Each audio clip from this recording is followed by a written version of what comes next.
So the study of ancient games is something that, as you pointed out in the introduction, something very ignored in this country and in general. So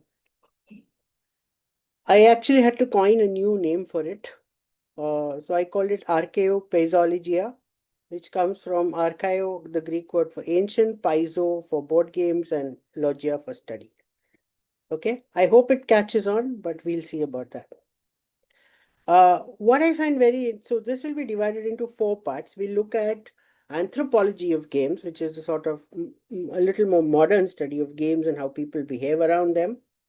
We'll look at the archaeology of games, we'll look at the history of games, and then we will look at the museology of games. So we'll do a sort of 360 around games, right? Uh, so coming to the first part, okay? Why should we study games? Okay, which has, been a question I've often been asked whenever I tell people that I study games. And the only answer I can give to that is, well, why study anything at all? Right? So let's go to that. Okay. Games are part of what makes us humans. They've been played around the globe for thousands of years. Okay. And you'll see some of the dates go back really deep into the past. Games travel, they evolve and they assimilate among various cultures. So, you can encounter a new culture, and board games often serve as the initial icebreaker. Board games and, of course, field sports as well. They have all kinds of connotations. They reflect your social life, your leisure. They are instruments of learning. They're even used to teach you your belief systems. So games can be played at home, of course. They're played in sacred spaces. They're played in community spaces. They're even played in some of the most amazingly stray locations that we've documented games in. Okay.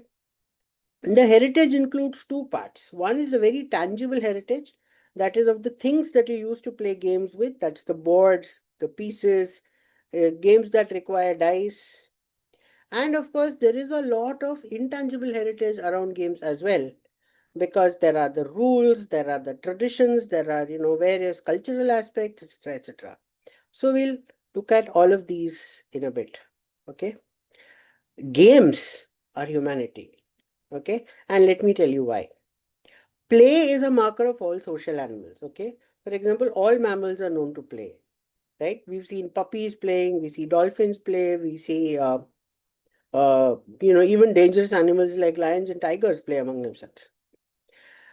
But play is play, and when you have play with rules, when you have all these made up rules, which is what we call games, that marks us out as humanity, because there is no other species, okay, not even the closest ones to us, like the chimpanzees, who play with rules, right? There's a lot of free form play, like you will see with toddlers and very young children. There's a lot of running around, a lot of tumbling, wrestling, and all of those kinds. But that's pure play. And then we start imagining rules. The first person to run a certain distance, or the fastest person to get somewhere, gets a prize. So, then rules start emerging and they get more and more complex over time, right?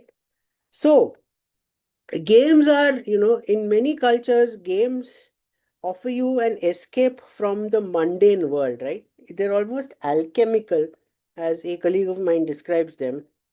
They offer us escape into another world. And the only other thing that does this, or at least promises to do so, is praying, right? And therefore, very often in multiple cultures, you will see that games and religion do not mix. There are often many, many religious injunctions against gambling, against chess, against, you name the game, some or the other pope or mufti or pandit has banned them, right?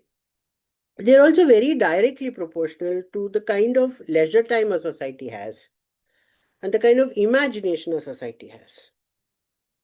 Okay. And lastly, they're like food, in fact, probably even better than food. Everyone loves everyone loves playing a new game. If you say, well, I'm tired of all these games, let's play a new game, most people will not um, react to that. But you can't always tell people to try out new food.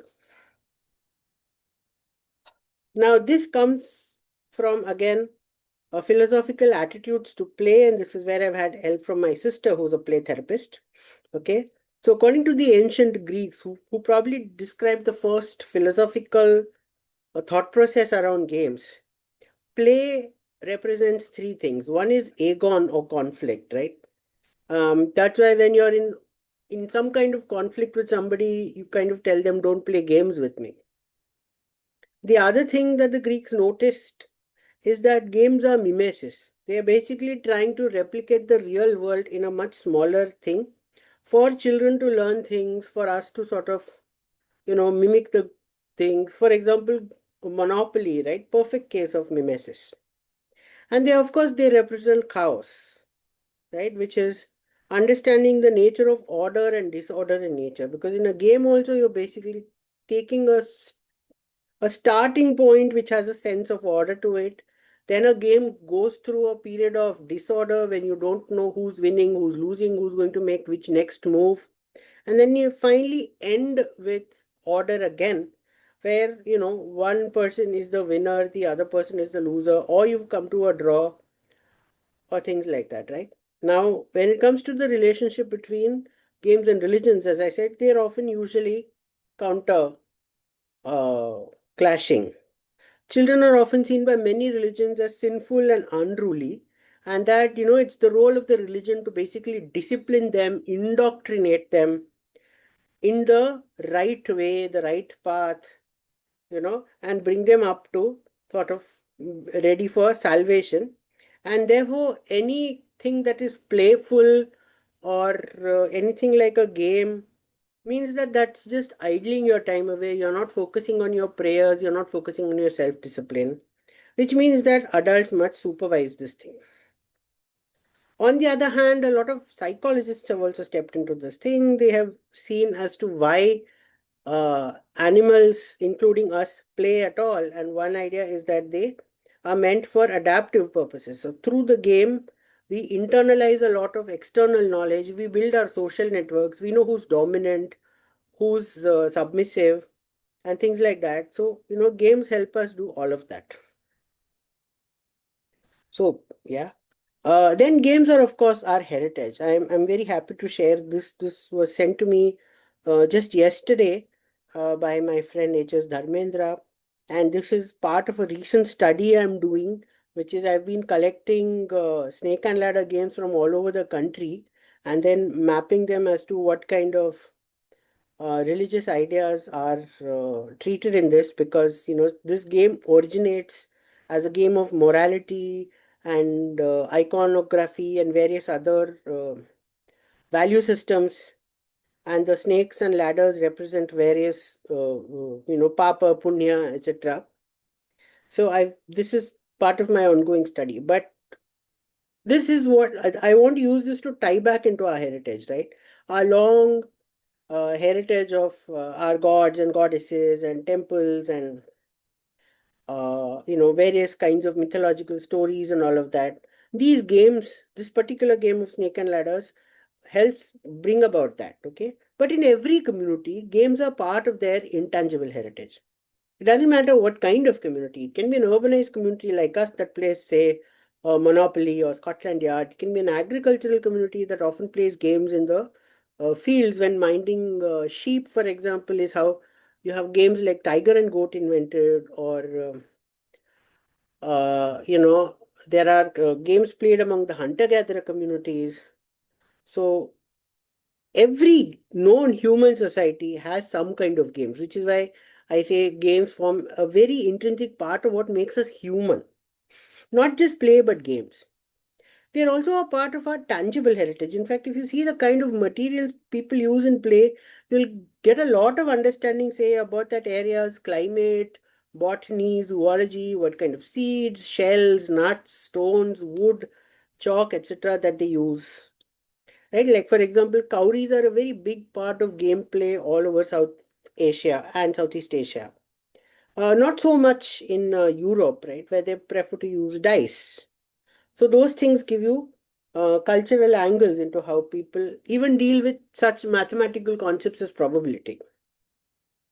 The other thing very interesting is, despite being windows into culture, they can be also inherently free of culture. So that's what, you know, uh, people call them alchemic, in the sense that uh, once you're playing the game, you're only governed by the rules of the game. At that point, you're not governed by the rules of society, right? So if say a Brahmin, a Kshatriya, a Vaishya, Shudra are all sitting and playing, say a game of Pachisi, at that point they're all just players in the game and they're governed only by the game rules. At that point, the social structure does not matter inside the game.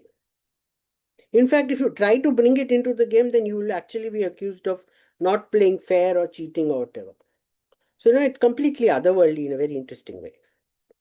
And then, of course, all cultures develop a certain vocabulary that becomes part of the language because of the games that it plays.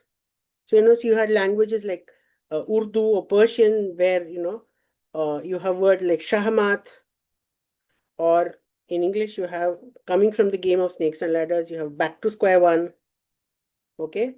Or that famous saying of Julius Caesar, area jacta est, which basically means the die is cast. And now I am not going to change the game. So that's how games become part of all aspects of our heritage. Okay?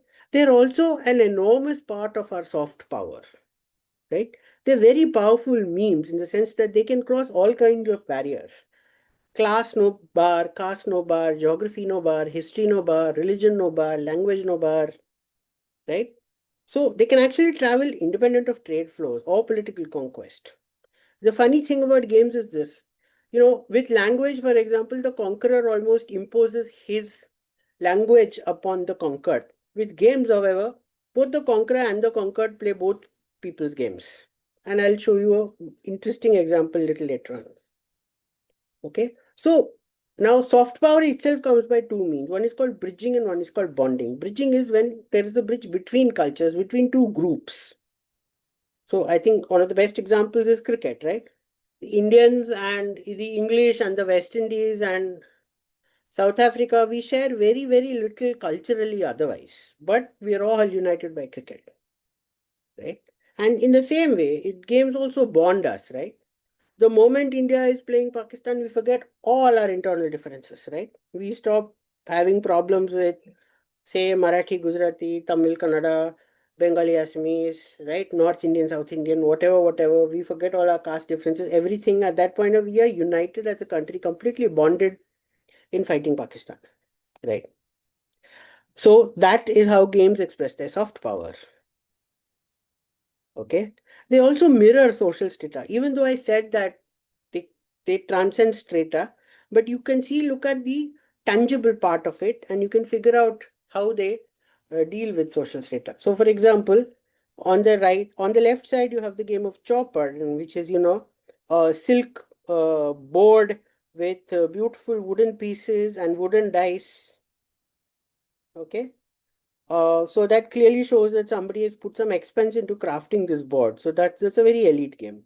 But on the right side, and this is from my friend Riddhi Joshi from Badami, you see basically nothing but the board etched onto the floor.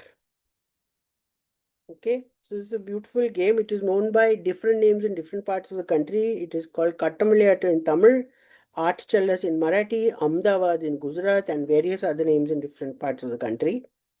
Okay, but for the common people, it was simply a matter of etching games on the ground. Okay, picking up a few sticks to use as dice, picking up a few pebbles of various shapes and colors, or even just coins to use as playing pieces, and you get on with it, right? You have a bit of leisure, you have four friends together, you start playing, it doesn't matter what kind of material you have. So it's when we study all this, is you start looking at how different classes perceive the way games should be made and played. Now, the last part of the anthropology of games comes to what a lot of people, ludologists or people who study games scientifically, call the ludium theory. Okay, so it comes from this very simple idea that a game can be broken down into individual ludemes, just as our genetic code can be broken down into individual genes, right? Similarly, games can be broken down into individual ludemes, and then these ludemes can then be mixed and matched to form games. Some mixtures of ludemes are stable and they become new games, some are unstable and the game is sort of unplayable. Okay, so for example, the concept of the randomizer is a very powerful ludeme, and therefore many games use the concept of the randomizer, in that some combination of cowries or buttons or tamarind seeds or dice, okay, can be used as randomizers. And then, for example, with these cowries, you see that there are 5 in 1, turned one way, 5 turned one way. So you can devise a score out of this, right? So this becomes a score of 5. With dice, for example, you have different markings on these little cuboids. So 1 and 3 are facing up, so you have a score of 4, and then these scores can be used for various parts. Just the concept of the randomizer itself is a ludeme, and it can be used for simple gambling games. For example, predict what will turn up when I throw the dice. Okay, if your prediction matches the result, you win. If it fails, then you have to pay the other person a forfeit or whatever. So that's one of the simplest ludemes. Okay. The other form of ludeme is the square. Okay. So the fact that you have game pieces to play is another ludeme. That these pieces move on a certain, from square to square to square is a ludeme. How many squares, and what kind of grid of squares is another ludeme, and so on and so forth. And then you mix and match these ludemes to form actual games. Okay, so coming to more dice. So very recent publication shows that these dice were invented by the people of America before Columbus and the white people came in, and these go back as far as 12,000 years. Okay, no board games have been found that are that old, but we at least know that the concept of sedentary gaming, that is where you just sit down and play, either with boards or cards or dice or a mixture of one or two or all three, right? The concept of sedentary games can be pushed back much older than we think.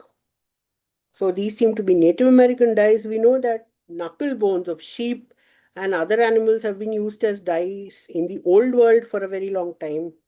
Okay, this is terracotta dice discovered in Harappa in 1995, but that pushes us back to somewhere near 4000 BC, 3000 BC, somewhere, right? Then at an excavation at Vadnagar, okay, various different kinds of dice have been discovered and noted, right? So it tells you that the concept of dice as a ludium and the concept of a randomizer is a very ancient one, and was probably part of the invention process of how humanity came to games. Okay, and then we look at cultural transmission. So now, depending on how many ludiums are included in a particular game, right, that determines the complexity of the game.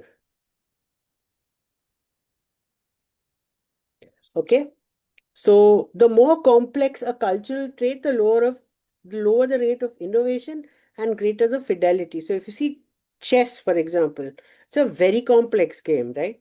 It has several individual pieces. Each piece has its own purpose. Each piece has its own moves. So you have to learn all of those. Then you have to learn so many chess combinations. Okay, if I do this, then the opposite player will do this, then I do this, then he does that, then I do this, then she does that, etc., etc., etc. So it's a very complex game, and I'll show you later as to how this complexity has meant that it has more or less remained unchanged from the time of its invention. Whereas if a game has fewer ludiums and is much easier to play, then it diffuses much more easily, and then there is a lot more variation possible. Okay. So ending the anthropological section, there have been many prior studies. Okay. Uh, They come from various angles. Okay, the Anthropological Survey of India has actually documented living board games across India. Okay, art historians have collected and documented, say, late medieval games from a very art historical perspective, whether it is a kind of art that is put on a snakes and ladders, or whether it is the materials out of which pachisi chopper boards are made, etc., etc. But very few efforts have been put for example, surveying all the ancient games in India. And from there, now we're going to jump from anthropology to history. Okay. So one of the questions that will come to us, obviously, when we're talking the history of games is, what is the world's oldest game? Okay. And in true archaeologist fashion, I can only say the answer is we don't know. Okay. Because, well, at what point of time do you discover something is the oldest? Because you make a discovery, and at some point somebody will then, something older will turn up in the record. Okay. So for example, we have this brick game board. Okay. Probably the oldest evidence of art challus found so far. This at Lakha Fulani ki Medi at Girnar. Okay. This is from the early historic period. Okay. But on the other side, you have a gaming board that is, I don't know whether it's a Mankala or whether it is some other unknown game. But this is from Tel Halaf, this is from the early first millennium BC. Okay, and then they go back and back. But one of the earliest sedentary games, actually, I have to go back one step, is this game known as jacks in English, but almost every language has a word for it. It's a very simple game of having between 5 to 7 to 9 stones. Okay, and the idea is that you toss one in the air, you gather all the rest from the ground before the one comes back, and then you toss two in the air and you gather all, and then do that. And there are various combinations thereof, but it's known as knuckle bones, it's known as jacks. In Marathi, it's called sagar gote after the seed that is used. In many coastal regions, it is simply called kauri khela because it uses kauris. This is probably the world's oldest game because it's made of some of the simplest things. It doesn't require any other rules or anything, and it goes back way, way, way into the past. Okay, but we keep discovering board games that come up from ancient archaeological sources. So this, for example, is the game of 20 squares. It's been found at various Bronze Age sites across the Middle East. Okay, so this testifies to one thing: the very age of the game. This game is close to 4,000 years old or older, and the fact that uh, games travel very easily through trade. So this, in the Bronze Age, this is still a very, very linguistically diverse area. Okay, so you have the Egyptians here, you have the Mesopotamians, you have the Cypriots, you have the uh, Shahi Sokta culture. Okay, but they're all playing more or less the same game. Okay, another game that is equally old is the game of 58 holes, and which has been found again in a very wide variety of sites, again breaking through language barriers and various other cultural barriers. Okay, so this again gives you evidence that games travel.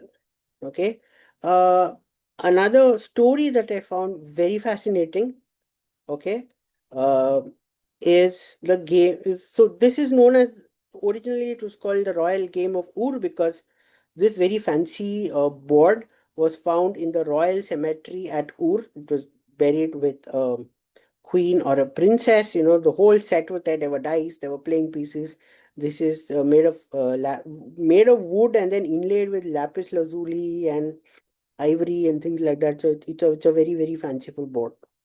And then later on, it has turned up everywhere. So nowadays, it's generally called the game of 20 squares. Okay. And we have no clue where it originated. Some people have suggested it might have originated among the Harappans. Because there is a board that looks tantalizingly like this board found at Dholavira, but can't confirm that. Okay, and various shapes and things. We didn't know the rules of this until very recently when a tablet with rules was discovered.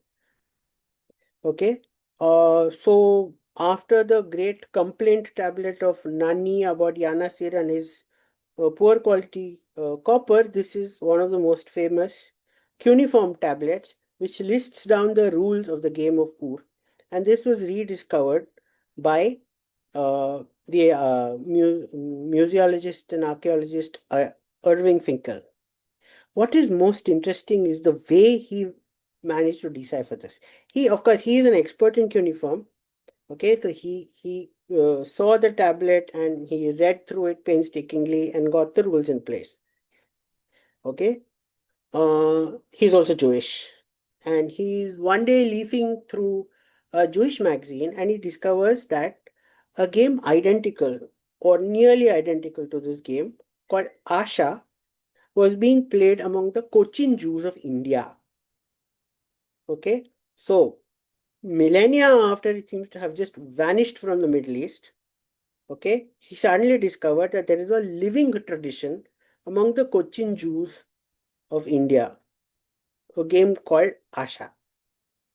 Okay, and then he also finds out that most of the Cochin Jews have actually emigrated from Cochin to Israel, and that's how one of them donated a board to a museum there in Israel, and that's how it made its way into the magazine and it reached Irving Finkel. So he called up his sister who lived in Israel, and she dropped everything and went to a particular town, I forget its name, in Israel. She went from door to door to door asking people if they remembered playing this game, and finally one sweet old lady answered that yes, I remember it from my childhood. And she then told Irving Finkel's sister all the rules, and and then he compared it and he said, oh wow, the rules are more or less the same as the one on this uniform tablet. Okay, so this is our very beautiful UK Israel India connection, and going back all the way into the Bronze Age. So this is a kind of exciting work that you can do. Oh, is this a repeat slide? Yeah, it is. Sorry. Okay, coming closer home. Okay, we have games from Harappa and Mohenjo-daro. We don't know what the rules were because we've sadly not found anything to tell us about the rules, right? We still can't read their seals, so, and no one's left, say, a rule sheet to tell us. So this becomes a major challenge in studying the history and evolution of board games. We can find fossilized games in terms of tangible markers, dice, pieces, boards, etc. But in the absence of actually finding the rules. So it's like finding a dinosaur fossil. You can find, entire skeletons and then you can reconstruct. But honestly, without having the DNA sequence, you'll never really know what the thing completely looked like, what it ate, how it behaved, what its sociology was. A lot of guesswork is done, a lot of things, but you'd always like to have a DNA sample. Similarly, we'd always like to have a rule sheet. Historians have also done a lot of work in trying to piece together the evolution of games. So one prominent example I'll give you is the evolution of chess itself. Okay, it's a very elite game, right? It's often called the game of kings. It's often become a byword for diplomatic maneuvers. So many chess terms are often used in diplomatic speak, like checkmate, stalemate, etc. Right? And here's probably one of the most famous games in the world, right? Between Boris Spassky and Fischer, one representing the Soviet Union, Bobby Fischer, one representing USSR, one representing USA, right? 1972 played at Reykjavik, and it was like a lightning rod for all the tensions that had come, all the nuclear tensions, developing between two superpowers at the very height of the Cold War. Okay, what's very interesting that I found, we've done a separate study, is almost every religion, from Confucianism in China to Hindus and Buddhists and Jains and Islam and various Christian denominations, all of them at some or the other point seem to have passed decrees prohibiting the playing of chess because they found it extremely addictive, and that people are playing too much chess and not attending to their religious duties properly. Okay. Now, where did it evolve? And this is a study that's taken a long time. There have been lots of debates over scholars, okay, as to where it began. Some people think it came from China, some people think it came from India, some people think, it came from the Vikings, some people think here, this, that, okay. So one of my friends and the notable scholar Renate Sayed, she put together a lot of work, and she concludes that she came to a almost very point origin of chess. She actually concludes that it originated in the court of the Maukhari dynasty of Kannauj. Now, the dynasty ruled from 510 to 606 CE. Okay, so she pinpoints Kannauj as the birthplace of chess, and these are little uh, um, terracotta figurines at the Kannauj Museum, which she thinks may have been the initial chess pieces. There's an elephant here, there's a little chariot here, there's a horseman, there's a man with a shield. Okay, so these look like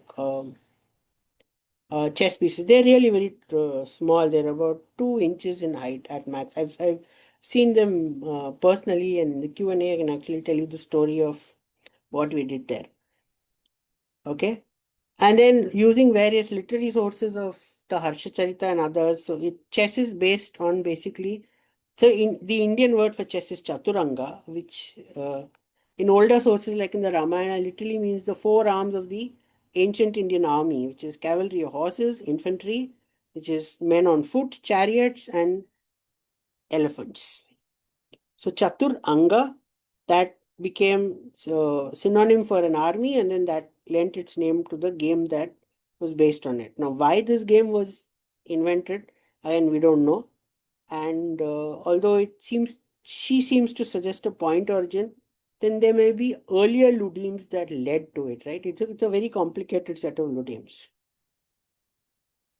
So it could have been because, somebody wanted to teach princes the art of warfare, or if you were to trust a certain Sindhi folktale, it is that there was this king who was very fond of waging war and riding about on his horses, and unfortunately for his career, too much riding on the horse gave him a very bad case of piles, and he was told by his doctors that he can never ride a horse again. And he calls all his ministers and tell that, look, I need to go into battle. Okay, I will have all your heads cut off if nobody can find a solution. If I can't ride a horse, what can I do? And he said that one scholar called Sasa eventually came up with the idea of letting him do all his battles in his bedroom by sort of creating a little battlefield. And then he used a previous game called Ashtapada, but he took the game board of Ashtapada and then arranged all these little toys on top of the Ashtapada and invented the game of chess. So that is one story. One aspect of studying games is finding all the little folk tales that are fun. There's another folk tale that chess was invented by Mandodari to keep Ravan distracted from harassing Sita. Okay. Now, we do know from historical sources, and one of this is this Persian manuscript called Vizarishni Chatrang. Okay. Created in the 6th century about the origin of chess. And it's a famous story that an Indian ruler called Devi Sharm gifted to the Sasanian ruler Khusro I, also known as Anushirvan, okay, the game of chess. And that, so it's a very popular story in Persia, and it's been made into a video telling him that I will not tell you the rules of this game. You have to figure it out yourself. If you figure it out, the Persians must acknowledge that the Indians are smarter. So I'm just going to play a video. This video has been very popular. I'm sure a lot of people have already seen it.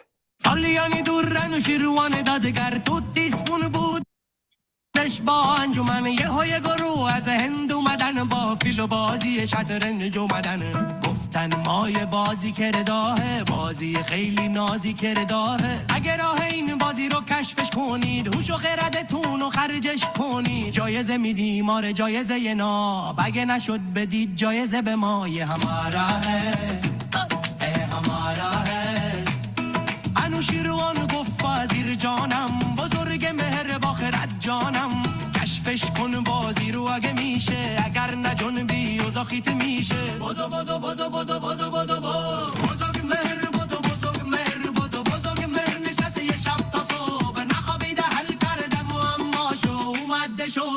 یهو یافتم راه و رسم و چم و خم و دریافتم هندیا اومدن بزرگ مرومیز تک تک مهره های شطرنج و چیده هندیا گفتن چجوری آخه چجوری تونستش شلکر تا کیاره بزرگ مهر نشسته یه بازی ساخته که یه تخت داشت و دوتا داشت تخت نردم نامش گذاشت تخت نرد کلی مهره داشت بعدش اومد به سمت هن با تخت نرد و با چند ترن گفتش درود خدمت شما یه بازی ساختم اصلا خدا اگه دریابید رازش و تیز دیگه هیچ کلی بین ما نیست میدیم دیگه هر چی بگین از گنج و پول و گوهر و نگین بودن 7 روز پای بازی پیدا نکردن هیچ رازی آخرش چی شد آخرش چی شد آخرش چی شد بزرگ مر بازی رو یاد داد به هندیا خیلی حال داده آخرش چی شد آخرش چی شد The story goes that the Indians presented the Persians with a game of chess. They cracked it. Then they invented the game of backgammon, which is what has been presented here, takht-e-nard, and that they sent it to India, and the Indians couldn't crack it, and then the Indians had to admit that the Persians were smarter. Okay. Now let's look at the claims made by this story. Okay. This is a painting in Ajanta, okay, showing the people here playing backgammon. Okay, Ajanta 460 to 480 CE. Okay, distinctly older, at least by a century, than Anushirvan. Okay, we found more evidence. So, this is at the Gandharpale caves. On a floor of one of the caves, there is a backgammon. There's not one but 3 backgammons at that cave complex. The cave complex goes back to the Satavahanas. Okay. However, with games etched on the floor, you can't really say whether they were made at the time of when the caves were made, or were they done so much later on. Okay, but with the Ajanta games, the dating is a lot more secure. Okay, and then we've seen that you have the backgammon game at Ellora, you have it at the Gondeshwar temple in Sinnar, another place at the Nashik caves. Okay, so the only conclusion I can come to is backgammon bhi hamara hai. Okay, we probably invented backgammon, or we knew of it before the Persians. Okay, so if they sent us a game and we couldn't crack it, it was not backgammon, because that would have been our response. Okay, now let's see how. Are we still there? Yes, we're still here. Okay, cool. The fluctuation of the electricity board is. I hope my connection stays. For I'm now, now all more. good. For now, all good. Yeah. Yeah. I'm at the mercy of Vodafone right now. Not Aren't we the all? Wi-Fi. Okay. Yes. Thank you. Chess moves. So chess moves out of India, as you saw, by this beautiful diplomatic exchange with Iran. Okay. Eventually, Iran is conquered by the Arabs, not much later than the time of Anushirvan. But the conquerors adapt the Iranian game with enthusiasm. And since the Arabs can't really pronounce ch and g, because those sounds don't exist in their language, it became the game of shatranj. And then as the Arabs, and the Persians later, they come to India with various migrations and invasions and all. So the name shatranj replaces the name chaturanga, even though very interestingly the game stays the same. Then Shatranj moves further into Europe through the conquest, and through the Cordoba Caliphate enters Spain, and then through various combinations of linguistic gymnastics, it finally becomes the game of chess.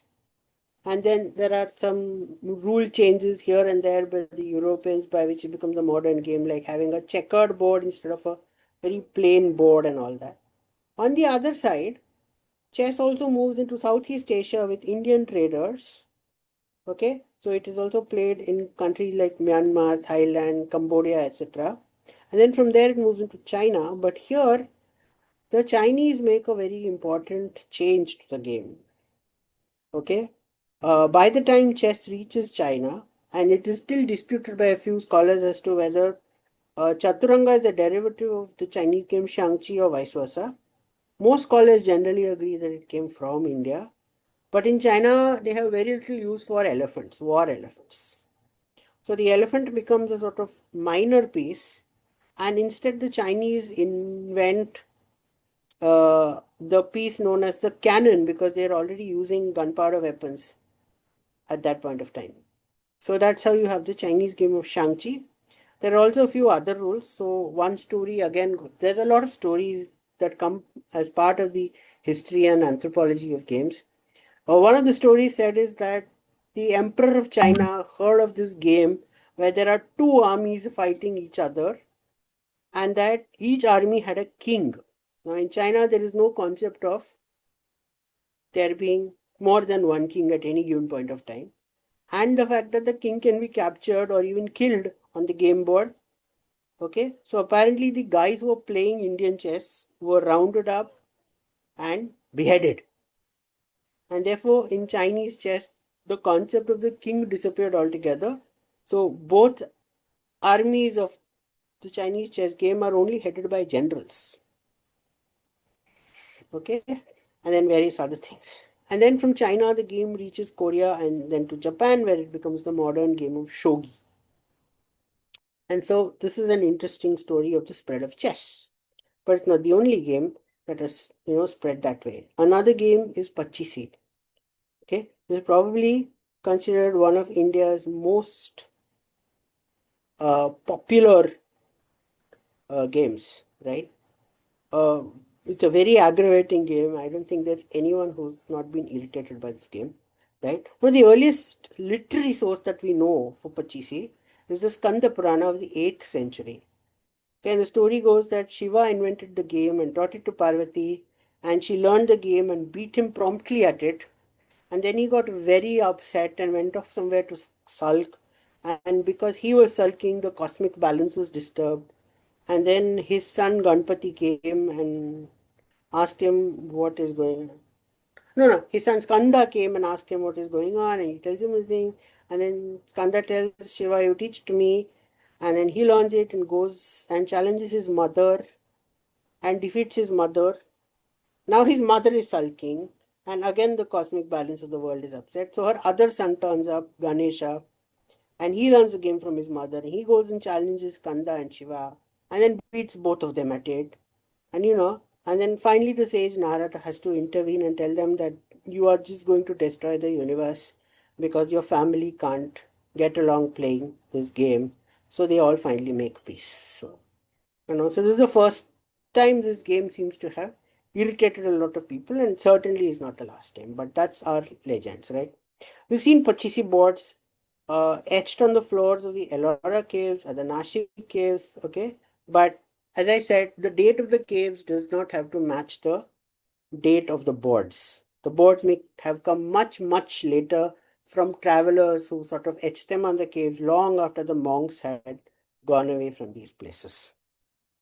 Okay, we do have one gigantic uh, Pachisi slash chopper board at Fatehpur Sikri, and it is said that Akbar used to play this game and he used live slave girls as board pieces, which and they used to sit there in this pavilion and play with dice, and then somebody would go out and tell the girls to move these many squares and so on and so forth.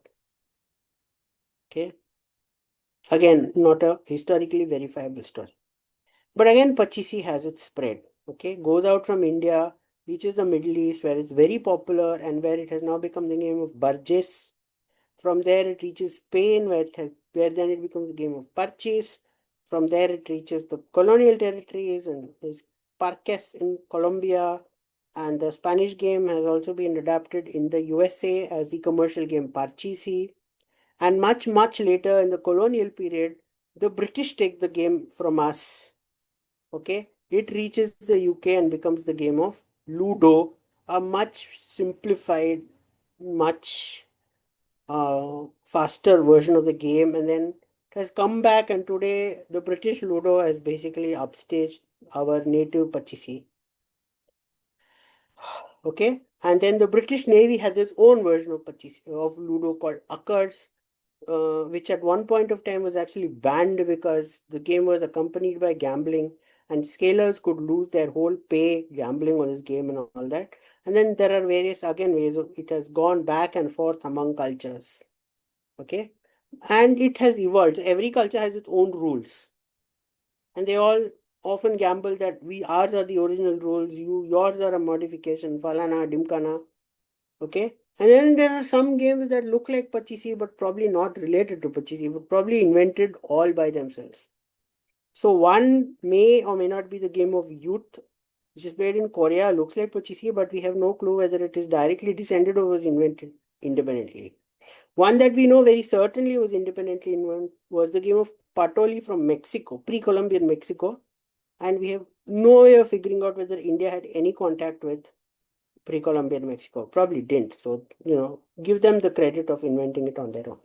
Okay, that was the spread of Pachisi. It's a very popular game. As I said, okay, so here we have the gods who like to play Pachisi. We have Mughal nobles who like to play Pachisi. Absolutely random people, at a school event that we had conducted, they just chalked up the board on the floor and were playing it. You even have very hot men in very hot shorts, okay, playing Parchis. This you can recognize these faces. This is Rafael Nadal, this is Carlos Alcaraz, and these are the other two players. So yeah, some reason they decided they were bored of tennis and they were playing Pachisi. Okay, the third story, and Jacob I think is present in the lecture, is the evolution of the game of snakes and ladders itself. Okay, so various boards have been collected over various periods, and you can actually see it going from India to Persia to Turkey, and then entering Europe either directly or indirectly. Okay, whether it went through this land route or whether later it went through the colonial sea route, we can't point out, but it's been around. Okay, there's a very interesting spiral version of snakes and ladders that merges the European game of goose with the Indian game of snakes and ladders. So all kinds of interesting evolutions happen. And what's interesting is post Second World War, the whole basic morality story that is what was snakes and ladders, known as Moksha Patam or Paramapadam or Gyan Chopar or various other things, and meant to teach various religious values and all. Okay, reaches as it travels through the Islamic lands, it becomes adapted for Islamic morals and theology and all, and then when it enters Europe, it becomes adapted to Christian theology and ideas, and at some point of time, it actually loses all its moral value and becomes a very simple game of snakes and ladders with just going up and down and playing with dice and no vices, no virtues. It's just chance altogether. Okay. So now let's come to the archaeology of games. So we've looked at the anthropology, we've looked at the history. Archaeologically, a lot of what we've been doing here in India, my teammate Ashwini, okay, a few others independently, is we've all been looking at graffiti game boards, which are basically etched on the horizontal surfaces, mostly the floor, but sometimes also on benches and other places. Okay, so they may have been etched for playing once, but then they become permanent records of what cultures were playing them. Okay, and then we study wear patterns, for example, to see how whether the board was played once, used many times, whatever.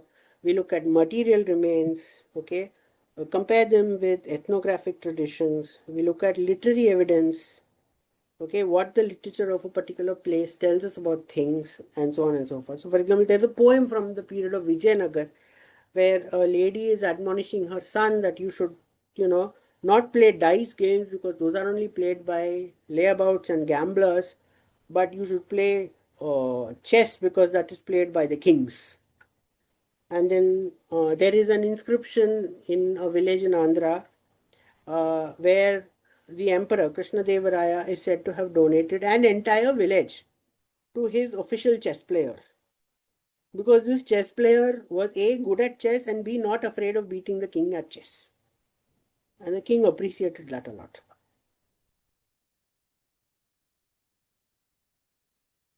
Okay. So I can proudly say something called the graffiti games revolution is something that we've triggered in this country. Okay, so across India, games are etched on all kinds of monuments, in rock cut caves, on temple floors, in forts, in houses, in palaces, etc. We often call these, shared cultural contact zones. People come, mix up in places, and therefore, to pass the time, they etch or cut these games onto the floors of places, and then they play them. Okay. Now, before us, that is, before myself and my friends, we held this interesting conference in 2019 called Playing with the Past.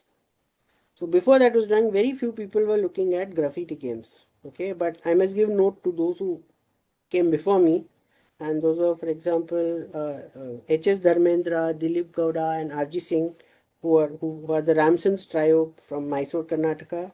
There were the experts Balambal Ramasamy and Vinita Siddhartha in Tamil Nadu, and Deme Raja Reddy and his granddaughter Samiksha Deme in Andhra Pradesh. So they were studying graffiti games on a small scale, and then we did this conference.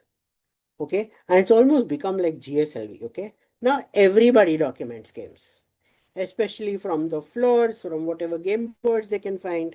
Okay, even the grand old Archaeological Survey of India now documents games. So now you see archaeological reports regularly mentioning game boards and pieces and things that they think which were often very minor things. Okay, and a lot of other work is done. So we've been looking at graffiti games from Maharashtra and beyond, and a large part of what we find, and my colleague Ashwini this is part of her ongoing research work. A large part of the games we find in Maharashtra are often collected to what we call the Western Indian Ocean region. So our contact with Arabia and Africa, and how the games are shared with this region. Okay, but why should we study graffiti games? Okay, and what should we study about them? So they tell us a lot of stories. They tell us about movement, migration, trade, and cultural exchange on one hand. They tell us about people and their everyday interactions, their practices, their ideas of art and aesthetics, and so many ways about their psyche. They tell us about community spaces, where games are found versus where they are not found, what kind of social interactions happen. Okay, and of course they reflect the continuity between past and present. Okay, so my colleague has been making a very meticulously documented map of graffiti games that are coming up from various monuments in India. Okay, so if you go to any monument, my request, of course, look up. There are beautiful paintings and sculptures. Look around you. There's a lot of heritage and all, but also please look down on the floor. Okay, often because a lot of games and sometimes a lot of other interesting things are etched on the floors, and those have their own interesting stories to tell us. And if you find any, please photograph and share them with her. Okay, her IG and email ID are given, and we will be happy to include them in this map and credit you with the find. Okay, so a lot of these are in danger, and that is why the urge and urgency to document them. And the danger comes from the concept of Jeernodhar, in that this is this very common religious practice among Hindus, Buddhists, Sikhs, Jains, and even Christians and Muslims, that any holy place, you will earn a lot of merit, not just by mere um, repair of temples, but actually demolishing the old structure and completely rebuilding it. So this is Jirna, digesting the whole thing, and Uddhara, putting it up back again. Okay. Unfortunately, in the process of Jirnodhar, the old floor, the old sculptures, the old material, everything is lost. Okay. So a lot of historical value, a lot of heritage has been lost to this practice. And modern practices are often, even if it's an old temple with an old floor with some game carved on it, our fondness is to now put up beautiful granite marble slabs. And so again, the floor is at particular danger even if the rest of the structure is retained. Okay, so from this mapping then, which my colleague has presented at various international conferences and all, but I'll present you a tiny case study of the Mankala type of games. Okay, so we've been documenting. So Mankala is a game of denting various holes onto the floor. It's usually uh, 7 by 2, which is the most common factor. But we've been finding the 7 by 2 practically all across the country. But occasionally we find 8 by 2, we find 6 by 2. Okay, and we find them from various cave complexes. So here in Maharashtra, we found them at Aurangabad caves. We found them at Ellora caves. So the very fun, and so this is a game of maybe 7 by 3 plus 4, probably complex Mankala game, but here you also see a 9 men's Morris game. So there are places where there are often multiple games found together. Okay, and we found them not just in caves, but also in temples, in forts, and other places. And we're very happy to say that the games we found at Ellora and Ajanta are probably some of the most fresh research that has come out of these otherwise overstudied cave complexes. But in all the reports on Ajanta and Ellora, I've barely found a mention of people documenting games. It's been argued by many people that these games are all intrusions, that once the site is abandoned, there are local villagers, drunks, shepherds, passing travelers who use these things on a temporary basis, and they are the ones who've sort of carved these games, that these are intrusions and that the original inhabitants would never have touched them. Okay, there are reasons to believe these conclusions, there are reasons to disbelieve these conclusions. Yeah, so these aren't the only holes being drilled. I have to go to the dentist to get holes drilled in my teeth as well. So, we were finding these games all over the place. So, and then this is a kind of map that we've just done for Mankala games. And my colleague is doing similar maps for various other games. So we'd really like your cooperation on this. Okay. The other thing we study is the spatial distribution of games.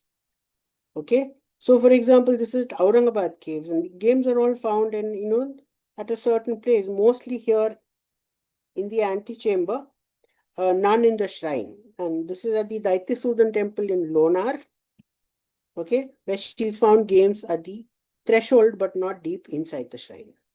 So these also tell us, what part of the temple is sacred and what part is secular, and that gives you an insight into temple use. Okay. Then we also have inter-site mapping, like for example at the Lona crater, which is full of multiple temples. What kind of games are found at what kind of temples? Okay. So what we need to do still, and since this is an ongoing study and many of my partners are here, okay. One, of course, we need to do this thorough survey of board games etched on the floors of various monuments so that we can look at the coming and going of games. Then we have to figure a way of dating these board games to the upper and lower ranges. Okay, so various publications are being processed by my colleagues in all this, somewhat more technical than this talk can handle. Okay, then giving their context in terms of class, caste, religion, etc. Okay, matching them with literary sources, so who was allowed to play what kind of games, etc. And then the final step comes of musealizing games. Okay, how do we present all these finds in a way that people can interact with them and understand that these games are part of their heritage? Now, traditionally, most museums have focused on games as a part of art history. So these games are beautifully done up, but they're often presented like this. So this is a TikToker who put a video. This is the royal game of Ur, as we talked about. But in the British Museum where it sits in this glass case. So this is the game, this is the tablet where the rules of, on which the rules are written. These are the board pieces. So it's completely sterile. There's nothing you can do about it. Okay. But the museum then sells you this souvenir sort of thing where you can buy the game and play it at home. Okay, but there's no way you can interact with the game itself. And this is also an approach that our own museums take. Okay, so like these are game pieces from Harappa. These are Ganjifa cards. Okay, and two different snake and ladder boards, one at the National Museum, one at the CSM base. Now, these are all either in a glass case or framed up like this. You can't really interact with the game as a game. You can only look at it in terms of art and its value as, an historic place and all that. Okay. Now, on the other hand, here's this beautiful museum in Germany. Okay. What they've done is they've taken a German, an ancient Roman game called Ludus Latrunculorum, but this is a table that actually allows you to play the game on the spot. You have the white pieces, you have the black pieces, you can read the rules here, and you can still get around and start playing them, even while nearby old finds are documented and presented to you. You know? So this sort of brings out the whole touchy-feely aspect of games. So why would you put it inside a glass case or frame? Okay, when you can make it a very interactive display. But for that, we need to do a lot more, and which is when I was at Institutes and Trust, this is something we were trying to do. So they had this thing called Project Kalia, which was part of disseminating games among the wider public rather than letting them all getting frozen in a museum. So one is to, of course, train a lot of volunteers to play these games and then take these games to the general public. So we did a lot of camps and workshops for this. Okay. The other thing was to help people sync with these games. Uh, if you as a child have begged your parents for games, they'll balk at the expense of it. That a board game can cost between anything between 300 to 3,000 rupees, right? Materials are costly, etc. But what if these are all popular games? None of them is in the copyright, so you can make them with the absolute daily materials that you have. Wood, paper, stones, betel nuts, beads, shells, whatever you find at home. Okay, or whatever can be bought very cheaply and then painted, decorated, etc. And then the final component is conservation and conversation. Okay, so you do want to preserve uh, heirloom games and keep them for future generations. But you also do want to generate conversations around them by actually letting people play those games. Okay, and this is a part where we often interact with older people who remember the older games, and they often come and demonstrate these games to us, and then the younger generation catches on. So games, especially a lot of these traditional games, are passed on entirely orally, and once that oral tradition dies, the game becomes a fossil. You may find boards, pieces etched onto floors, or made and stored in tombs or as people's heirlooms, but without the rules, without the oral tradition, they're just fossils, right? They come alive only when those rules and those traditions are preserved. Okay, so that brings me to the end of my talk. I apologize for the behavior of the Maharashtra State Electricity Distribution Corporation Limited. But as my colleague Ashwini says, the cowries are now in your court. Thank you. Thank you so much, Ramesh. That was really a fascinating talk. And no worries about the electricity. It's out of our hands, as you said. So I have a couple of questions. Some have been already been answered by Ashwini, so I'm presuming is a colleague of yours. I'll Yes, skip through those and I'll ask you the first one, which says that how did the elephant become the rook? It does because the piece does look like an elephant's leg. So was there any history behind how the elephant became the rook? the elephant didn't become the rook. Ah, okay. The elephant became the bishop. I see. All right. Okay. The Okay. piece known as the Rath is the one that became the rook. So it was Okay. only the Rath or the chariot.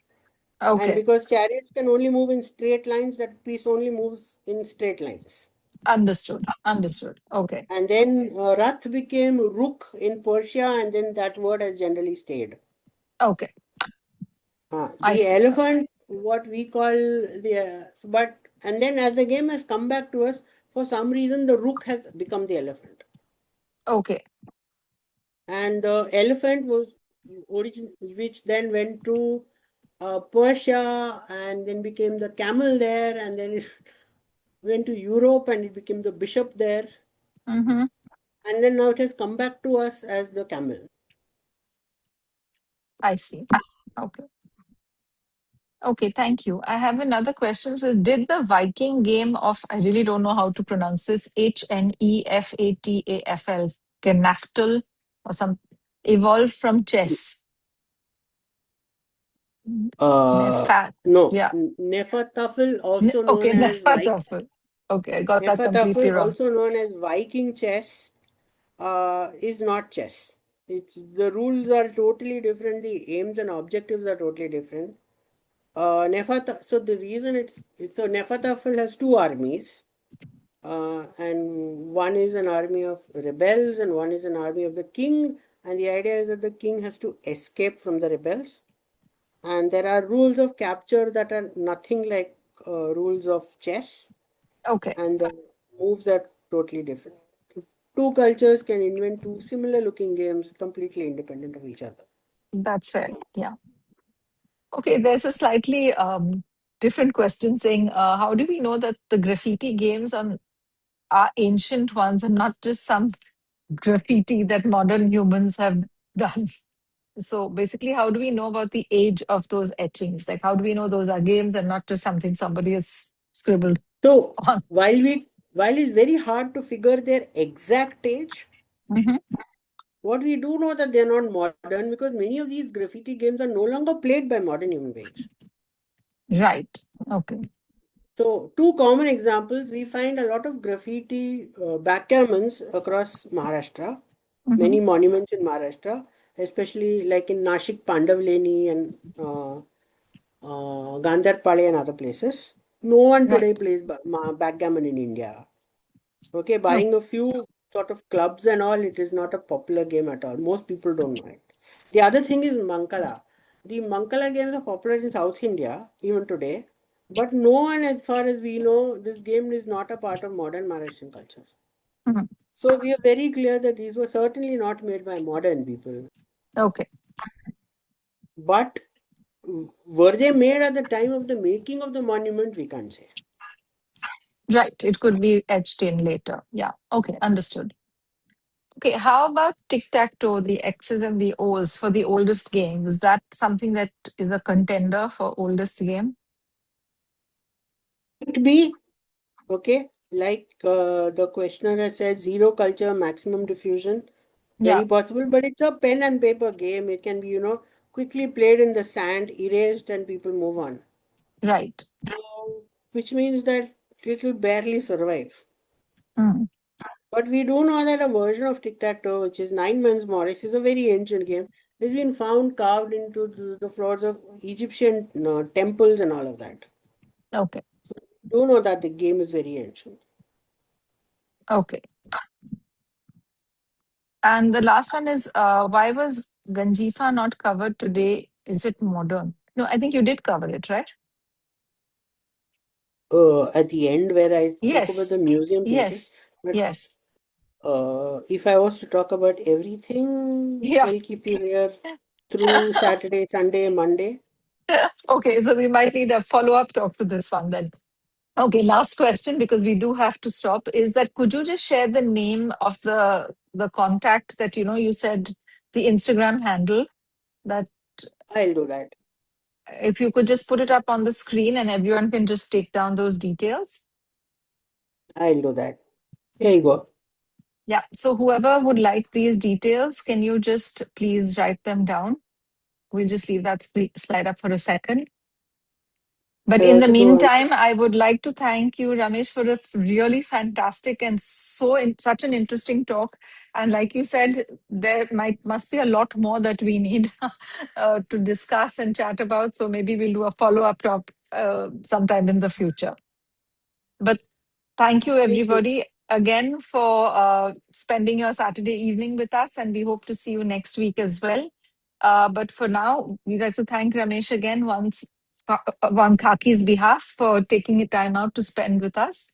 And we will see you again next week. Thank you and good night. Thank you so much.